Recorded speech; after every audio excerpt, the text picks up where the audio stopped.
বলো তো রবীন্দ্রনাথ ঠাকুর কেন নোবেল প্রাইজ পেয়েছিল? এইটা তো খুব সহজ প্রশ্ন, এটা আমি পারবো না। আসলে ব্যাপারটা হচ্ছে রবীন্দ্রনাথ ঠাকুর না একদম কোনো বেল পছন্দ করতেন না। না পছন্দ করতেন কদ বেল, না অন্য কোনো ধরনের বেল। ওই জন্য ব্রিটিশরা কি করেছিল, ওনাকে নোবেল দিয়েছিল। আচ্ছা,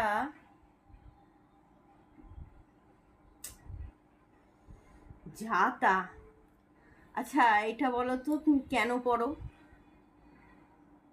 আমি তো বাবার বয়সে পড়ি। আরে, আচ্ছা তুমি কেমন ভাবে পড়ো?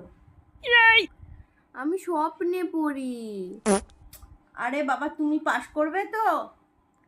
কি জানি, ঈশ্বরই জানে সেটা। আরে, তুমি পড়ে কি করবে? কিছুই জানি না, ওসব আমার বাবা মা জানে।